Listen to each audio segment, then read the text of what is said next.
ನಮಸ್ಕಾರ. ನ್ಯೂಸ್ 26ಗೆ ಸ್ವಾಗತ. ದಾಸರಹಳ್ಳಿ ಕ್ಷೇತ್ರದ ಬಿಜೆಪಿ ಅಭ್ಯರ್ಥಿ ಶ್ರೀ ಮುನಿರಾಜುರವರು ಸುಂಕದಕಟ್ಟೆ, ಹೆಗ್ಗನಹಳ್ಳಿ, ಪೀಣ್ಯ, ರಾಜಗೋಪಾಲ್ ನಗರ ರೋಡ್ ಶೋ ರ್ಯಾಲಿಯಲ್ಲಿ ಭಾಗಿಯಾಗಿದ್ದರು.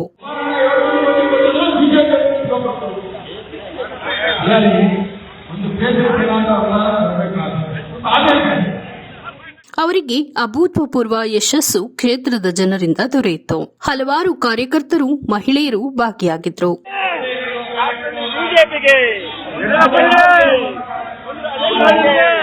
ಘೋಷಣೆಗಳನ್ನ ಕೂಗುತ್ತಾ ರ್ಯಾಲಿಯಲ್ಲಿ ಭಾಗವಹಿಸಿದ್ರು ಮತ್ತು ಹೂವಿನ ದೊಡ್ಡ ದೊಡ್ಡ ಹಾರಗಳನ್ನ ಹಾಕಿ ಮುನಿರಾಜುರವರನ್ನ ಸ್ವಾಗತಿಸಿದ್ರು ಮತ್ತು ಅವರು ದಾಸರಹಳ್ಳಿಯಲ್ಲಿ ಮಾಡಿರುವ ಅಭಿವೃದ್ಧಿ ಯೋಜನೆಗಳನ್ನ ನೆನೆಯುತ್ತಾ ಮುಂದಿನ ಚುನಾವಣೆಯಲ್ಲಿ ದಾಸರಹಳ್ಳಿ ಕ್ಷೇತ್ರದಿಂದ ಮುನಿರಾಜುರವರೇ ಜಯಬೇರಿ ಬಾರಿಸುತ್ತಾರೆ ಎಂಬ ಭರವಸೆಯನ್ನ ಅಲ್ಲಿಯ ಜನರು ನೀಡಿದರು.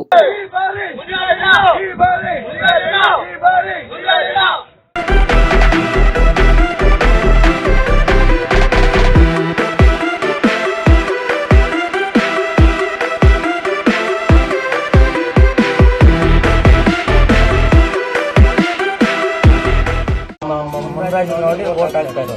20 ವರ್ಷ ಆಯ್ತು. ಮುನ್ರಾಜ್ ಸರ್ ನಮ್ಗೆ ಹೆಲ್ಪ್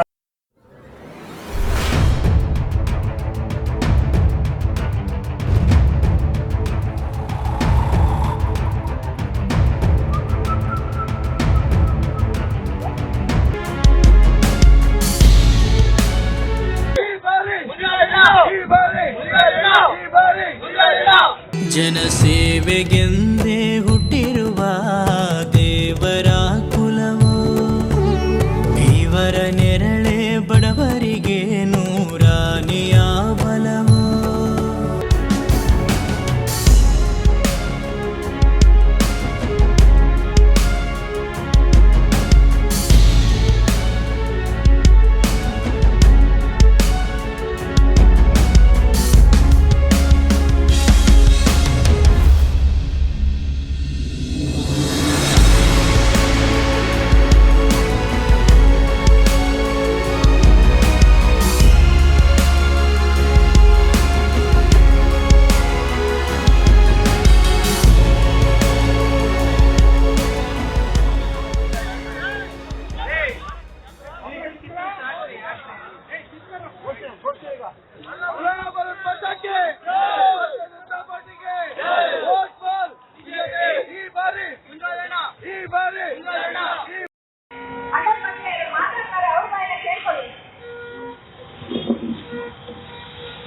ರಾಜಗೋಪಾಲ್ ನಗರದ ಮಹಾಜನತೆಗೆ ಅನಂತ ವಂದನೆಗಳು. ಇವತ್ತು ನಮ್ಮ ಹಕ್ಕುಪತ್ರದ ವಿಷಯದಲ್ಲಿ ಮುನ್ರಾಜಣ್ಣವರು ಮತ್ತು ಸುಬ್ರಹ್ಮಣ್ಯವರು ಮನೆ ಮಾಲಿಕ ಸಚಿವರು ತಮ್ಮಿಂದ ಎಲ್ಲ ಕೆಲಸಗಳು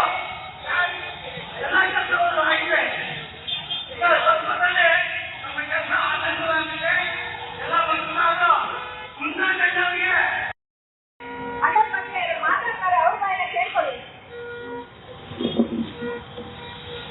ರಾಜಗೋಪಾಲ್ ನಗರದ ಮಹಾಜನತೆಗೆ ಅನಂತ ವಂದನೆಗಳು. ಇವತ್ತು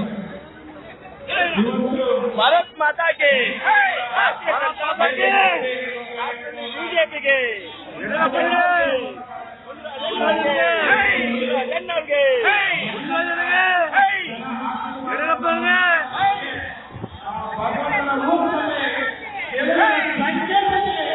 ಆಶೀರ್ವಾದ ಮಾಡತಕ್ಕಂಥದ್ದು ನಮ್ಮೆಲ್ಲರಿಗೂ ಓಕೆ ಕಾಣಿಸ್ತಾ ಇದೆ.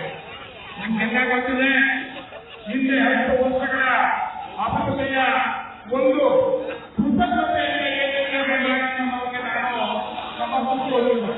ಯಾಕೆಂದ್ರೆ 10 ವರ್ಷದ ಅಭಿವೃದ್ಧಿ ಏನು ಈ ಭಾಗ ಕಂಡಿದ್ದು, ಅದರ ಮೇಲೆ ಯಾವುದೇ ಒಂದು ಕೆಲಸ ಕಾರ್ಯಗಳನ್ನ ಈ ಭಾಗ ಬೆಂಗಳೂರಲ್ಲಿ ಗೆದ್ದಿರ್ತಕ್ಕಂಥ ಜಾಗಕ್ಕೆ ಏಕೈಕ ಪಕ್ಷ ಜಾತಿಯ ನೀವು. ಆದರೆ ಒಂದು ನಯಾ ಪೈಸೆಯ ಕೆಲಸವನ್ನ ನೀವು ತೊಂದರೆ ಮಾಡಕ್ಕಾಗಿಲ್ಲ.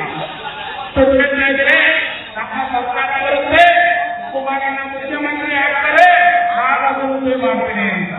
ಅಲ್ಲ ಸ್ವಾಮಿ, ಕುಮಾರಣ್ಣ ಮುಖ್ಯಮಂತ್ರಿ ಆಗಿದ್ರು, ನೀವು ನಾಲ್ಕು ಆಗಿದ್ರಿ. ಒಂದು ವರ್ಷ 2 ತಿಂಗಳು ಹೇಗೆ ಮಾಡ್ತಿರ್ಬೇಕು ನೀವು?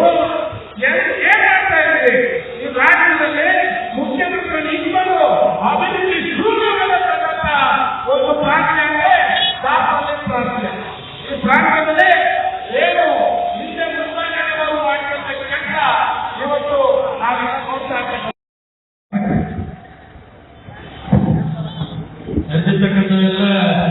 ಕಾರ್ಮಿಕ ಸಂಘಟನೆ ಮಹಿಳಾ ಮುಖಂಡ ಈ ಭಾಗದಲ್ಲಿ ಎಲ್ಲ ಉದ್ದೇಶಿ ಮಾತನಾಡಿದಂತ ಮಾಜಿ ಕಾರ್ಪೊರೇಟರ್ ರಾಜಗೋಪಾಲ್ ನಗರ ಅಧ್ಯಕ್ಷರಾದಂತ ನರಸಿಂಹಮೂರ್ತಿ ಅವರೇ, ದಿನೇಶ್ ಅವರೇ, ವೇದಿಕೆ ಮೇಲೆ ವೇದಿಕೆ ಮೇಲೆ ಇರ್ತಕ್ಕಂಥ ನಮ್ಮ ನಿಕಟ ಕುಟುಂಬ ಅಧ್ಯಕ್ಷರಾದಂತ ನಾಗೇಶ್ ಅವರೇ, ಮಹಿಳಾ ಮುಖಂಡರಾದಂತ ರತ್ನಪ್ಪ ಅವರೇ, ಮತ್ತೊಬ್ಬ ಮಹಿಳಾ ಮುಖಂಡರಾದಂತ ಸುರಪ್ರಿಯ ಅವರೇ, ರೇಖಾ ಸರೋಜನ್ ಅವರೇ, ಅನೇಕ ಮೋಹನ್ ಮೋಹನ್ ಅವರು, ಕೆಸಿ ರವಿ, ವೆಂಕಟೇಶಣ್ಣ, ಬಹಳ ಜನ ಅವರು, ಪಾಟಣ್ಣ ಅವರು, ವಿಶ್ವನಾಥ್ ಅವರು, ಕೃಷ್ಣಪ್ಪನವರು, ಅಂಗಡಿ ಕೃಷ್ಣಪ್ಪನವರು, ಬಹಳ ಜನ ನಮ್ಮ ಮುಖಂಡರು ಮಹಿಳಾ ಮುಖಂಡರು ಇವತ್ತಿಲ್ಲ. ನಮ್ಮ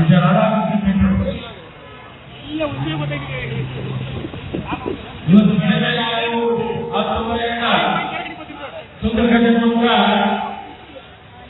ಸುಂದರಕಟ್ಟೆ ಜನಾಧಿಪತ್ಯ ಬಗ್ಗೆ ಮನೆ ಭಾಗವಹಿಸುತ್ತೆ. ಬಹಳಷ್ಟು ಪ್ರೀತಿಯಿಂದ ಆಧಾರದಿಂದ ನಮ್ಮನ್ನ ಈ ಭಾಗದಲ್ಲಿ ಸ್ವಾಗತ ಮಾಡಿದ್ದಾರೆ. ಈ ಸ್ವಾಗತ ನಮ್ಮ ಮುಸ್ಲಿಮರು ನಾವು ಹೇಗಾಗಲ್ಲ, ಅಷ್ಟು ಪ್ರೀತಿ ಅಭಿಮಾನಿಲ್ಲ, ಹತ್ತಿನ ಕನ್ನಡಗಿದ್ದಾರೆ. ಇನ್ನು ಕೇವಲ 60 ದಿವಸಗಳಿದೆ ಚುನಾವಣೆ. ನನಗೂ 2 ಸಾರಿ ಅವಕಾಶ ಮಾಡಿಕೊಟ್ಟಿದ್ದೆ ಈ ಕ್ಷೇತ್ರದ ಸೇವೆ ಮಾಡಕ್ಕೆ. ನಾನು ಮೊದಲನೇ ಬಾರಿ ಶಾಸಕರಾದಾಗ ನೀರಿಗೆ ಹಾಹಾಕಾರ, ಬೇಸಿಗೆ ನೀರಿಗೆ ಹಾಹಾಕಾರ ಇತ್ತು, ಬಿಸಿಲು, ಭಯಂಕರ ಬಿಸಿಲು, ಫ್ಯಾಕ್ಟರಿಗಳು ಗಲ್ಲಿ ಗಲ್ಲಿ ಓಡಾಡ್ತಾರೆ.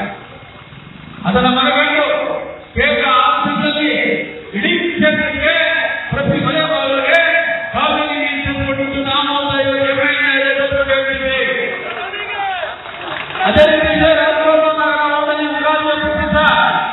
3 ಜನ ಪೆಟ್ಟಿಗೆ ಅವತ್ತು ಇಡೀ ಕ್ಷೇತ್ರಕ್ಕೆ ಸ್ಯಾನಿಟರಿ ವ್ಯವಸ್ಥೆ ಮಾಡಿಕೊಡ್ತೀವಿ. ಈ ರಾಜ್ಯಕ್ಕೆ 9 ಜನ ಪ್ರಚಾರ ಬಂದಿದ್ದ 2008ರಲ್ಲಿ ಮಣಕಾಲದ ಗೆದ್ದಿದ್ದು ನಾವು ಈ ಕ್ಷೇತ್ರ ಕೇಳಿದ್ರು ಈ ಕ್ಷೇತ್ರ ಈ ಭಾಗದ ಅವತ್ತಿಂದ ಒಂದು ಗುಡ್ಡಿ ಬೆಳೆದು ಇವತ್ತು ಗಲ್ಲಿ ಗಲ್ಲಿಯಲ್ಲೂ ಬಿಸಿ ಇರ್ಬೋದು, ಪಾರ್ಲಿಮೆಂಟ್ ಇರ್ಬೋದು, ರಸ್ತೆ ಇರ್ಬೋದು, ಒಳಚರಂಡಿಗಳು ಸೇರ್ಬೋದು, ಕಾವೇರಿ ಸೇರ್ಬೋದು, ಎಲ್ಲ ನಾವು ಮಾಡಿ ನಮ್ಮ ಒಂದು ಪಾರ್ಕಿಂಗ್ ಇಲ್ಲ ಈ ದೇಶದಲ್ಲಿ. ಯಾವಾಗಲೂ ಪಾರ್ಕ್ ಮಾಡಿ ಇವತ್ತು ಸಾರ್ವಜನಿಕರಿಗೆ ಸುಮಾರು 700 ಬಿಜೆಪಿ ಒಂದು ಬೇಸಿಗೆ ಆದೇಶ ವಾಪಸ್ ತಗೋಬೇಕಾದ್ರೂ ಒಂದು ಆದೇಶ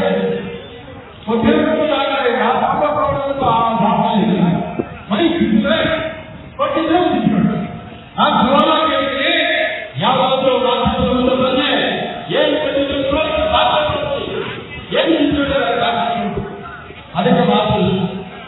ಇನ್ನೊಂದು ಎಲ್ಲೇ ಅವರು ಆಗಿ ಯಾಕೆಂದ್ರೆ ತಾಕತ್ತಿಲ್ವಾ, ನಿಮಗೆ ಕಮ್ಮಿಲ್ವಾ, ಎದುರ್ತಾರೆ ಏನು ಕಾರ್ಪೊರೇಟ್ ಹೋಗೋದಲ್ಲ, ಕಾಂಗ್ರೆಸ್ ಇಲ್ಲಲ್ಲ, ಸಿದ್ದರಾಮಯ್ಯ ಸರ್ಕಾರ ಬೇಕಾದ ತೊಂದರೆ ಕೊಟ್ಟರು, ಅದು ತಾಕತ್ತಿದ್ರು ಎದುರಿಸಿ ಕ್ಷೇತ್ರದ ಅಭಿವೃದ್ಧಿಗಳೇ ಈ ಹರಿ ಆಗಿಬಿಟ್ರೆ ಇವತ್ತೆಲ್ಲ ಈ ಭಾಗದ ಪ್ರಕಾಶ್ ರಾಜಗೋಪಾಲ ಮೂರ್ತಿ ನಮ್ಮ ದಿನೇಶಣ್ಣ ನಾಗೇಶ್ ಎಲ್ಲರೂ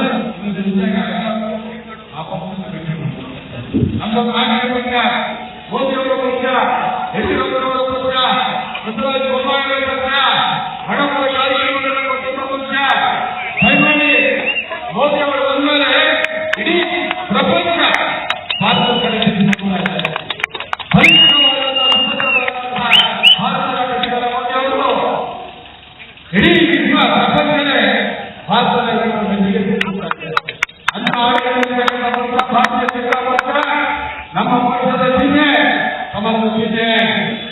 ಮಾಡುವುದರಿಂದ ದಯಮಾಡಿ ನಮ್ಮ ಅನೇಕ ಜನ ಚುನಾವಣೆ ಬಂದಾಗ ಬರ್ತಾರೆ. ಕುಕ್ಕರ್ ಕೊಡ್ತೀನಿ ಇನ್ನೊಬ್ಬ ಕುಕ್ಕರ್ ಇರ್ತಾರೆ, ಸೀರೆ ಕೊಡ್ತೀನಿ ಇನ್ನೊಬ್ಬ ಸೀರೆ ಇರ್ತಾರೆ, ಏನೇನೋ ಈಸ್ಬೇಕಿಲ್ಲ, ಎಲ್ಲ ಕೊಡೋರೆಲ್ಲ ಈಸ್ಕೊಂಡು ಈ ಸಾವಯವ ಹೊರಬಂದ ಇವೆಲ್ಲ